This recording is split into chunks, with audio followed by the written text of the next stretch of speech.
그래서 그 2부에서는 기업가 김기한 대표님 개인에 대한 이야기를 조금 드려보려고 하는데요. 저는 사실은 제가 스타트업 대표님들 되게 많이 만나보고 있지만 되게 저는 타고난 사업가라는 생각을 많이 하거든요. 본인은 되게 부족하다고 많이 말씀하시지만 제가 여러 그 대표님들을 만나보면은 그 김기한 대표님만큼 이런 사업가적 기질을 가지신 분은 별로 안 계신 것 같아요. 근데 저는 궁금한 게 사업을 어떻게 왜 시작하게 되셨어요? 처음엔 대기업 직원이시다가 퇴사하시고 나오셔가지고 사업을 하시게 됐는데. 네. 이거는 거의 처음 말씀드린 건데요. 네. 제가 이게 되게 웃긴데 초등학교 때 아버지랑 여의도를 초등학교 5학년이니까 여의도 놀러 갔는데 저 한화 빌딩 63빌딩 보면서 아빠 저기 꼭대기에는 누가 살아? 그러니까는 한화 회장님이 산다고. 그래서 그럼 나도 저기 살려면 어떻게 돼야 돼요? 그러니까는 아버지가 공부를 열심히 하고 사업을 해서 성공을 해야 된대요. 아버지도 사업을 하시거든요. 네. 그러니까 그때 저희 집안을 봤었을 때 저 한화 회장님보다 잘 사는 것 같진 않고 그래서 열심히 공부를 해서 사업을 해야겠다는 생각이 막연히 있었어요. 어렸을 때부터. 네. 그러다가 이제 고등학교 1학년 때 이제 어머니가 류마티스 관절염에 루푸스가 있으셨는데 그게 이제 앓으신지가 이제 저가 태어날 때부터 이제 앓기 시작된 거더라고요. 제가 이제 그 병원에 전화해서 엄마가 알약을 막 15알씩 먹는데 이게 무슨 일이냐 그래서 물어보니까는 안 알려주더라고요. 근데 이거 그분은 알려주면 안 되는데 제가 막 아들이라고 엄청 떼써서 알려주시긴 했어요. 뭐 어떤 병이고 어디서 아프셔서 언제부터 오셨다. 근데 지금 다른 의사분께 물어봐서 그 원인이 저는 저를 출산하고 아프신 줄 알았어요. 근데 사실 류마티스랑 루푸스라는 자가면역 질환이 그게 원인은 아니라고 하시는데 지금은 알지만은 그때는 저 때문에 아픈 줄 알고 저는 너무 충격을 받았거든요. 그래서 내가 뭔가 어머니를 아프게 했구나라는 생각이 막연히 있었는데 어머니가 병원을 굉장히 많이 옮겨 다니셨어요. 한 4-5군데 옮겨 다니시면서 지금은 한양대학교 병원 배상철 교수님 류마티스 관절염에 굉장히 권위자신데 그분 1차 임상실험 대상자시고 또 굉장히 많이 건강도 좋아지셨거든요. 네. 그러면서 뭔가 의료소 안에서 창업을 하겠다는 꿈을 품게 된 것 같습니다. 네. 제가 처음 대표님 뵀을 때도 이제 이런 질문을 했었어요. 왜 사업하시냐? 왜 좋은 대기업 다니서 나오셔가지고 하시냐니까 이제 그 어머님 말씀을 하셨던 게 사실 기억이 납니다. 네. 근데 이제 그 대기업을 이제 딱 그만둬야겠다고 결심을 어떻게 하셨어요? 저는 사실 제가 하양대 물리학과를 졸업을 하고 굳이 SK 하이닉스 해외 전략 마케팅에 들어간 이유가 사업을 하려고 들어간 거였었어요. 그래서 처음부터 사업을 하시려고 그걸 좀 배우실 수 있는 대기업. 네. 원래 이제 베인앤컴퍼니에서 이제 인턴을 잠깐 하다가 그 다음에 이제 원래 의대 치대 가려고 그랬어요. 의전 치전 가서 내가 이제 메디컬을 바꿔보자 그랬는데 이제 쉽지 않더라고요. 제가 물리학과라서 학점이 그렇게 좋지 않아가지고 제가 안 좋은 게 아니라 짜게 주세요. 학점을. 네. 그래서 막 되게 그러면 사업을 하기 위해서는 해외 영업 마케팅에서 견문을 넓혀야겠다 그래서 입사를 했고 그래서 거기서는 정말 엄청 열심히 회사를 다녔습니다. 어느 정도냐면은 이제 영업비밀 보호 계약서에다 사인을 하잖아요. 입사를 하면은 그럼 그걸 사진을 찍었어요. 나중에 쓰려고.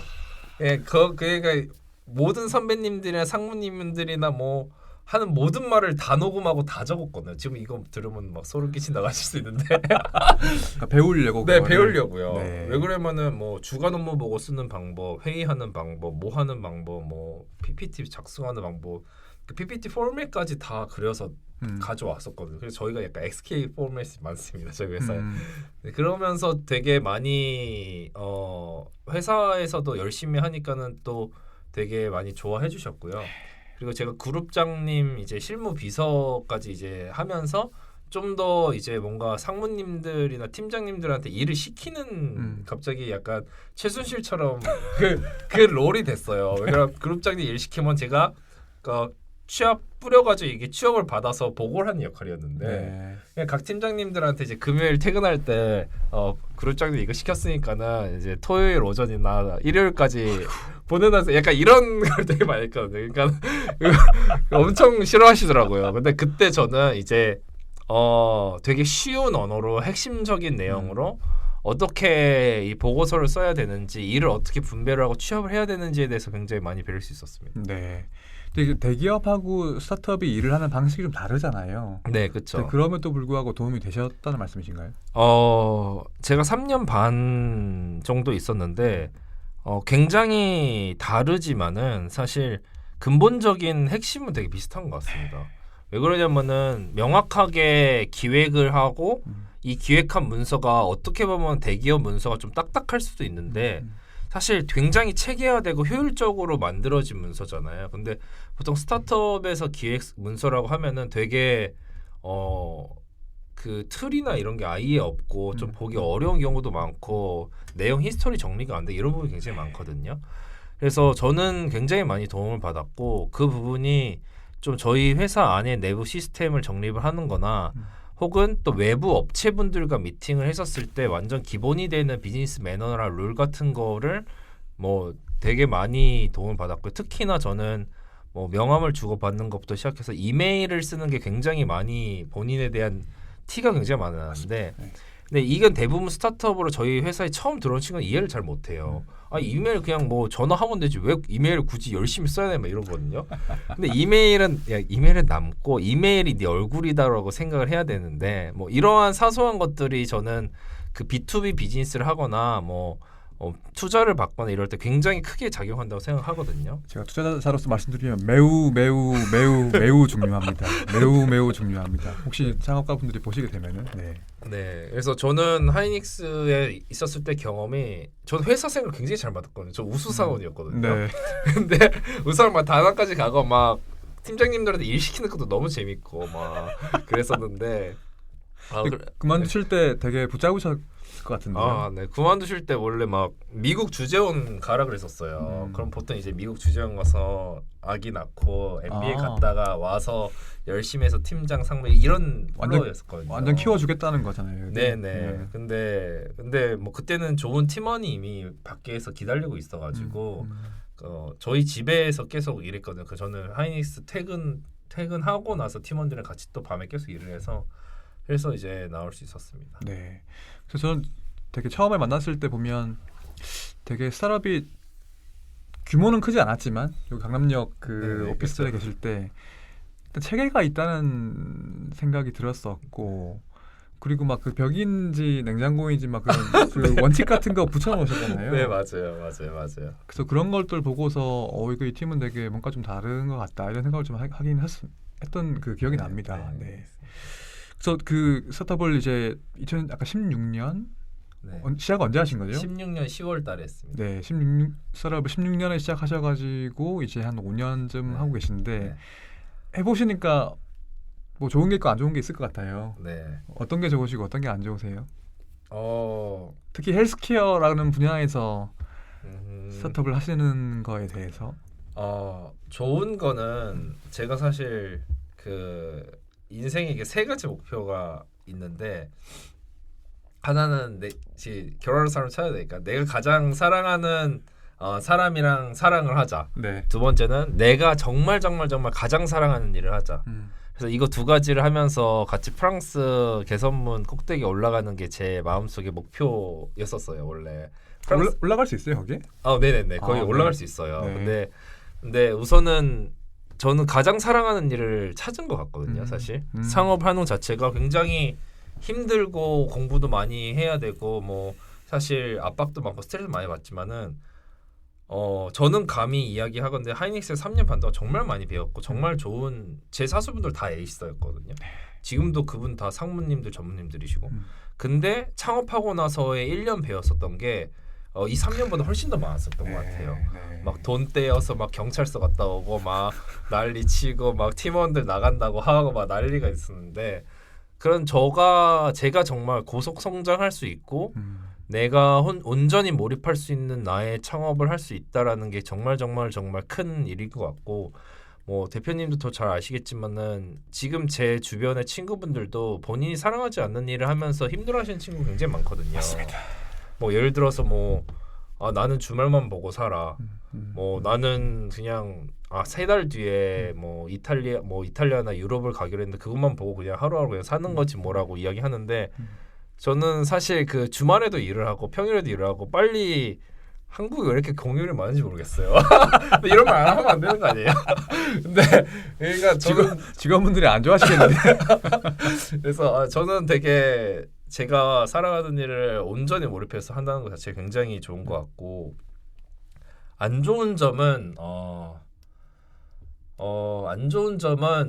스트레스 강도가 좀 높은 것 같아요. 네. 확실히. 근데 이게 스트레스 강도가 높은 거가 점점 사실 이거를 즐기면서 할 수도 있지만은 또 여러 가지 압박이나 이런 게 있기 때문에 뭐 건강이나 스트레스 이런 것도 있지만 저는 이 스트레스가 높아지면서 가장 주의해야 될 것 중에 하나가 주변 사람을 잘 못 돌보고 약간 목적이나 성과 지향주의적인 사람이 되는 제 자신을 발견했을 때 그게 조금 안 좋은 점보다 아쉽고 개선해야 될 점이라고 생각하거든요. 네. 사실 그게 되게 필요하면서도 되게 경계를 해야 되는 부분인 것 같아요. 그 창업자 분들이 받는 압박감과 스트레스가 뭐 어마어마하기 때문에 근데 그게 개인적인 부담은 많이 없으세요? 예를 들면 스트레스 때문에 뭐 번아웃 된다든지. 네. 개인적인 번아웃도 있기는 한데요. 제가 그럴 때마다 그 선배 기업가분들의 영상을 틀어놓고 일을 해요. 네. 고 정주영 회장님 막 시련은 있어도 실패는 없다 이런 막 연설이나 뭐 그런 것들 하면은 계속 동기부여를 하고요. 뭐 자서전이나 이런 거 읽으면서 계속 동기부여를 하고 번아웃이 있기는 한데 그걸 좀 계속 덮어놓고 있는 것 같긴 해요.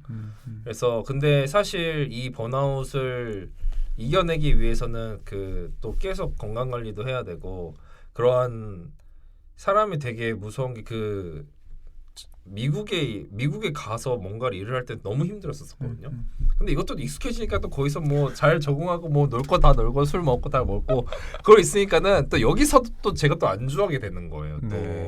또 처음에는 뭐 고객 인터뷰하는 것도 되게 무섭고 막 외국인들한테 말 걸고 이거 무서웠는데 이제는 조금 익숙해져가지고 근데 이 번아웃도 계속 익숙해지는 것보다 계속 이거를 좀 극복하려고 하고 좀 더 내가 열심히 일하기 위해서 동기부여하기 위한 뭔가가 되게 필요한 것 같다라고 느꼈습니다. 네.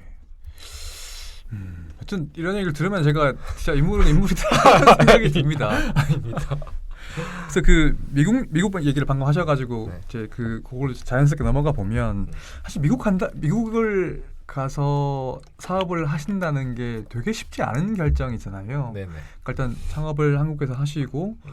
또 그 직원들도 다 한국인이고 나도 한국에서 자랐고 뭐 이런 다 모든 뿌리가 한국에 있는데 그거를 이제 미국으로 옮겨 가신다는 결심을 하시기가 되게 쉽지 않았을 것 같은데 네. 그런 과정에서 어려움이나 뭐 갈등이나 이런 건 없으셨어요? 저는 사실 엄두가 잘 안 나거든요.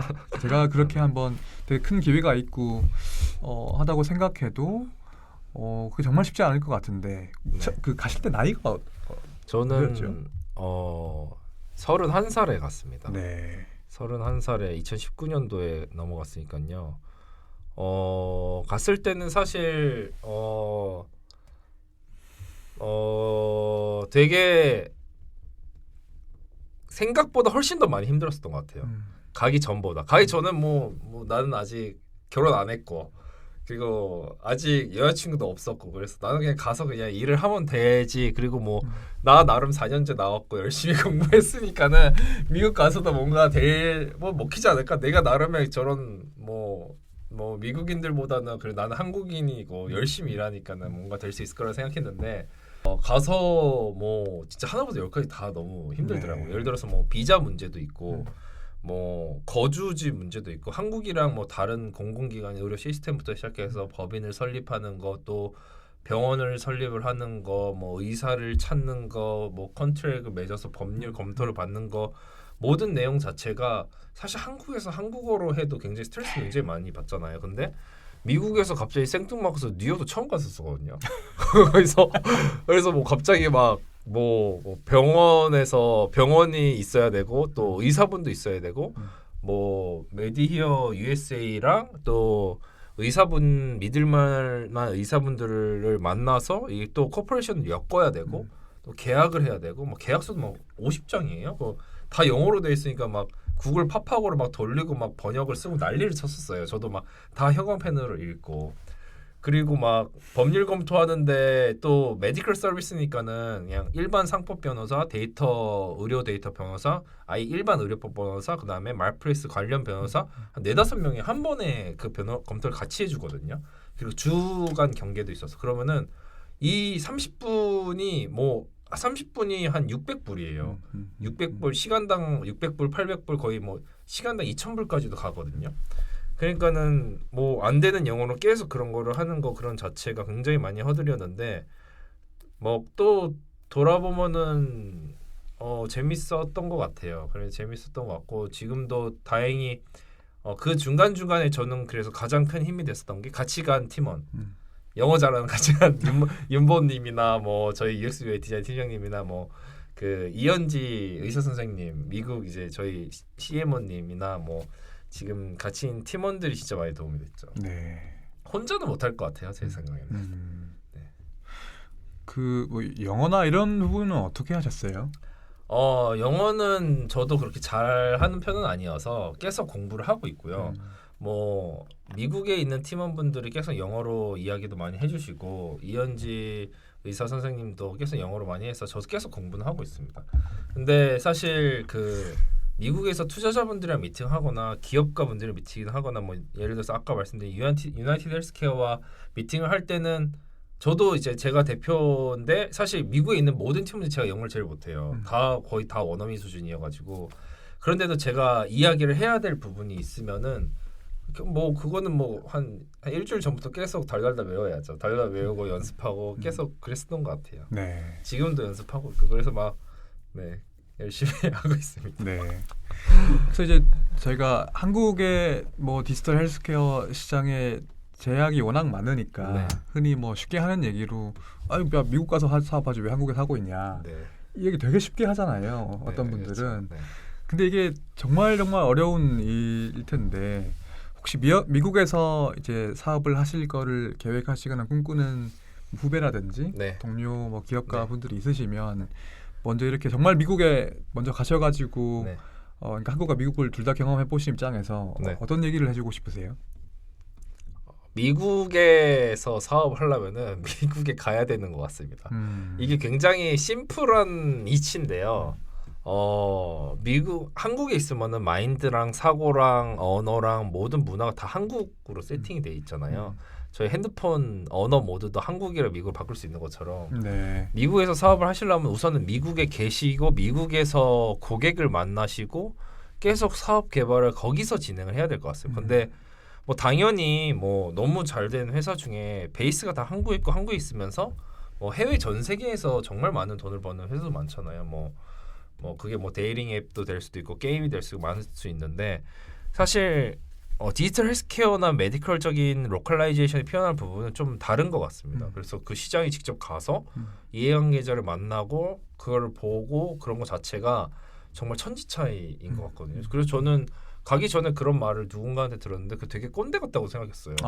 미국에서 사업하면 미국에 있어야지. 네가 한국에서 뭘 하겠냐. 막 이런 말씀이셨거든요. 근데 진짜 맞는 말인 것 같습니다. 네. 일단 미국에 가야 된다. 일단 미국에 가야 되고 네. 두 번째는 그렇게 많은 고민을 한국에서 하실 필요가 없을 것 같아요. 저도 사실 이제 결정을 10월 달에 하고 나서 저희가 원격 진료를 하겠다고 생각하고 나서 정지훈 박사님이랑 이제 대표님 덕분에 그 미국의 뉴욕의 EMRP라는 프로그램에 저희가 들어갔잖아요.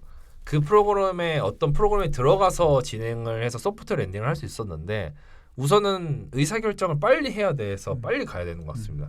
사실 고민하면은 합리적인 생각에서 지금 한국에서 사업하는 게 훨씬 더 효율적으로 생각될 수 있거든요. 결국에는 하이리스크 하이리턴이긴 하지만은 결국에는 미국에서 뭔가 사업을 하려면은 빠르게 실행을 해서 들어가야 될 것 같고 그러기 위해서는 뭐 Y 컴비네이터나 저희가 들어갔었던 EMRP라는 프로그램이나 뭐 이런 미국의 스타트업 엑셀러레이팅 프로그램에 들어가서 하는 것도 좋을 것 같습니다. 네. 결심이 섰다면 가능한 빨리 미국으로 넘어가야 된다. 네, 우물쭈물할 시간이 없습니다. 네. 잠은 죽어서 자는 거. 약간 이런 느낌으로 가야 됩니다. 팀원들이 진짜 힘드실 것 같아요. 그래서 아까 미국에서 사업하시면서 힘든 점을 말씀하셨는데 네. 또 좋은 점도 있을 것 같아요. 미국에서 사업해서 좋은 점 자체는 굉장히 시장 여기서 열심히 하면 성공할 수 있다라는 그런 자신감이 많이 생기는 것 같아요. 왜 그러면 시장 자체가 워낙 크고 굉장히 다양한 시장이고 그리고 굉장히 많은 사람들이 열심히 일을 하고 있기 때문에 그러니까 주변의 환경이 굉장히 중요하잖아요. 그러면은 나도 여기서 열심히만 하면은 월스트리트에 있는 사람들이나 여기서 사업을 하는 사람들이나 여기서 열심히 하는 선배 창업가님 뭐 누메 정선우 대표님을 보거나 그럼 보면 우리도 이 큰 시장에서 열심히 해서 정말 성공을 할 수 있으면 성공을 하면은 저 사람처럼 되는구나가 이제 눈에 보이니까는 훨씬 더 와닿는 것 같아요. 그게 우선은 첫 번째인 거고 두 번째는 한국에서는 그런 느낌이 별로 못 받으셨던 건가요? 네, 그렇죠. 왜 그러냐면은 한국보다 미국에 있으면서 그걸 훨씬 더 많이 느끼는 것 같아요. 뭐 훨씬 더 많이 느끼는 시장이 크기도 하고 네.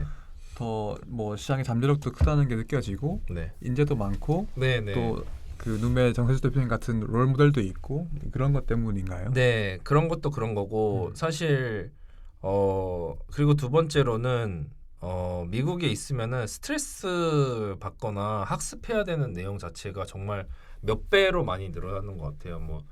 뭐 어떻게 보면은 뭐 규제 미국의 규제나 조심해야 될 보험이나 서비스 디벨로퍼 이 모든 내용 자체가 훨씬 더 많은 공부를 더 많이 해야 될 것 같은데 그걸 진행할 때는 굉장히 힘들지만은 지금 저도 많이 공부를 더 많이 해야 되고 하고 있지만은 그게 굉장히 스트레스로 다가오긴 하지만은 저를 성장할 수 있는 되게 큰 자극제가 되는 것 같아요. 네. 확실히. 네. 그래서 사실 뭐 대표님이 미국 가신 다음에 제가 한국에 계실 때만큼 자주 보질 못하잖아요. 네네네. 그 기간이 띄엄띄엄해서 그런지는 모르겠지만 사실 뵐 때마다 성장을 되게 많이 하신다는 느낌을 받거든요. 그 괄목상대라는 말을 일대 써야 될 것 같은데 하여튼 저희 DHP 포트폴리오들한테 한번 그러니까 시리즈 A 펀딩 이후에 네. 한번 줌으로 강의하신 적 있잖아요. 네. 오, 저는 그때도 듣고서 야, 이 대표님이 이렇게 또 성장을 하셨구나 하는 생각을 했었거든요. 그게 1년 전이니까 벌써. 근데 정말 가장 중요한 거는 결국에는 사람인 것 같아요. 같이 뭔가를 할 수 있는 사람. 그리고 저희 팀원들이 같이 지금 미국에 뭐 가자고 하면은 가주는 팀원들. 그런 게 진짜 큰 도움이 되고 그게 사업의 성패에 정말 큰 도움이 될 것 같습니다. 네. 그래서 이제 정세수 대표님 얘기를 몇 번 하셨는데, 네네네.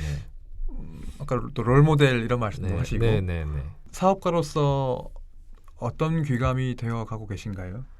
사실 정세수 대표님이 굉장히 많은 조언도 해주시고 뭐 건강 관리에 대한 이야기도 많이 해주시고 조언도 많이 해주시지만은 정말 큰 거는 사실 그 존재로서의 와닿는 그거거든요, 사실. 네. 왜 그러면 그분의 뭐 행적이나 그분을 만나기 전에 그분이 유튜브나 기사를 다 읽었었어요. 유튜브도 다 보고 다 읽고 그분이 좋아하는 뭐 가게나 다이너 미국에서 좋아하는 다이너 김밥 천국 같은 가게나 어떤 계기로 오셨는지 다 만나뵙고 그분에 대해서 이해를 하고 오면서 그분이 현재 성공을 해서 이제 이 미국의 디지털 헬스케어를 계속 뚫어주고 계시잖아요. 그런 모습을 보면서 되게 그런 분의 그 히스토리를 이해하고 그분과 대화를 하고 그분의 행적을 쫓는 것만으로도 저한테는 굉장히 큰 그래도 뭔가 등대 같은 거인 것 같습니다. 그래서 그분은 본인이 등대라고 생각하지 않을 수 있는데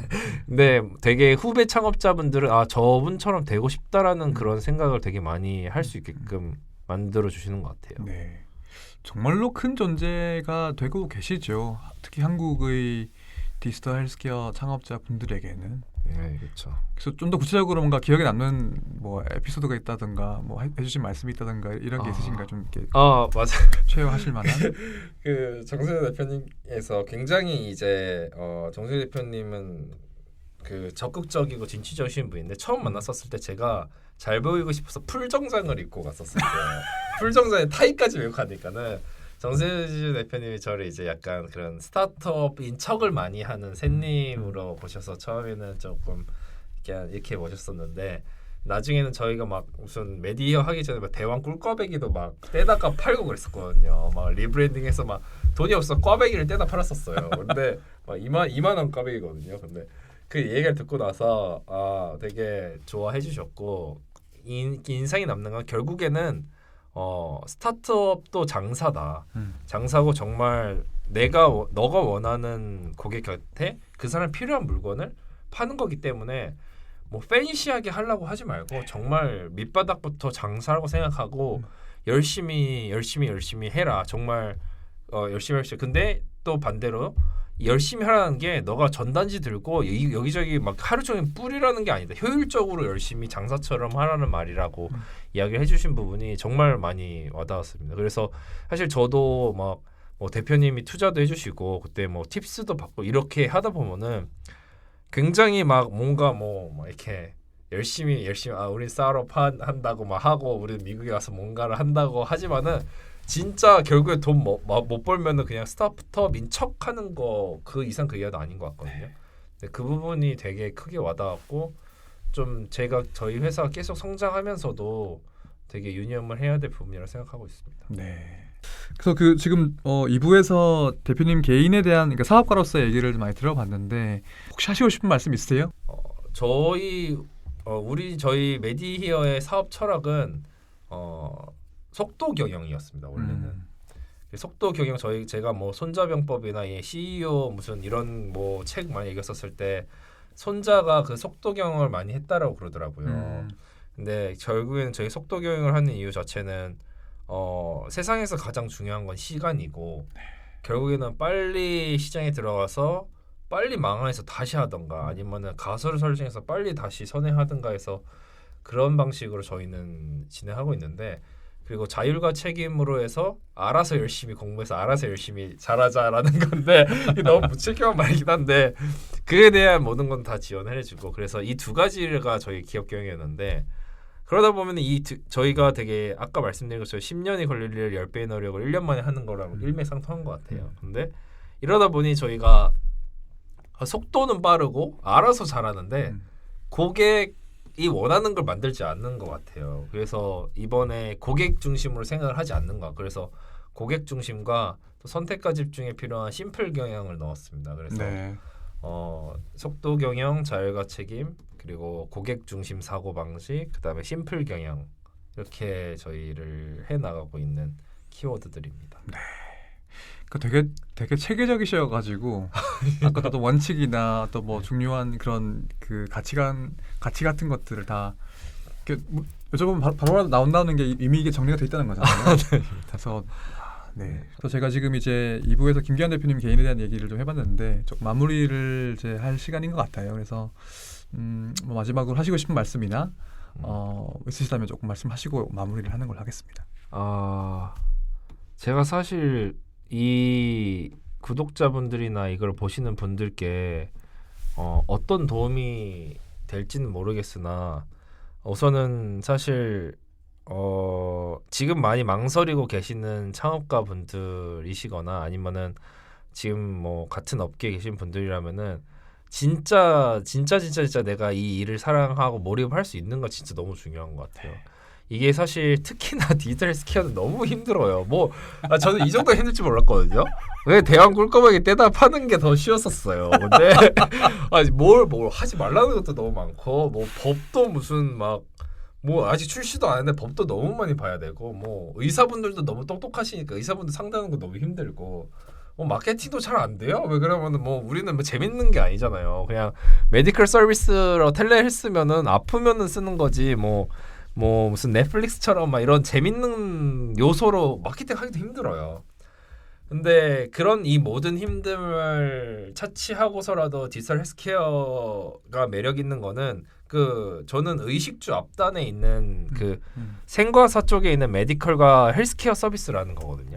그 자체가 굉장히 큰 신념으로 다가오고 이 신념을 내가 너무 좋아하고 사랑하는 일과 일치시키지 않으면은 돈이 안 벌리거나 아니면은 뭐 조금 어렵거나 뭐 장애물이 큰 거 만나면은 자꾸 이 회사의 아이템을 바꾸려 그러는 것 같아요.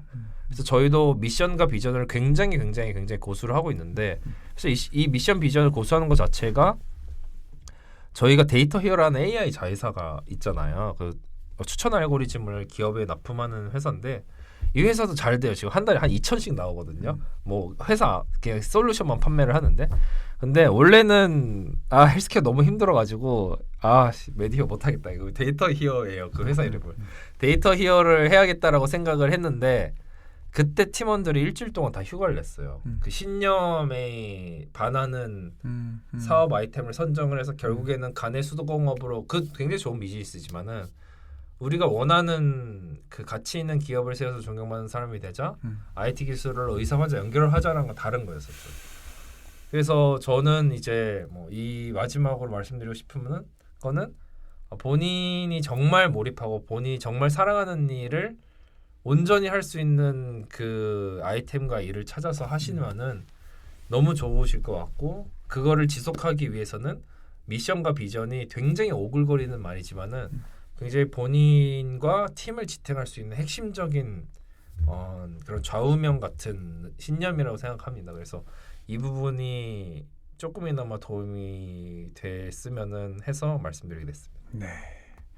그래서 아마 보시는 분들이 느끼시고 계시겠지만 이게 이제 그냥 말로만 하시는 게 아니고 실제 이제 그 말과 언행이 일치가 되시는 분이시고 그러니까 이제 저는 그 원래 모습을 알면서도 이 얘기를 또 듣고 있기 때문에 또 그만큼 좀 울림이 큰 것 같아요. 그래서 네.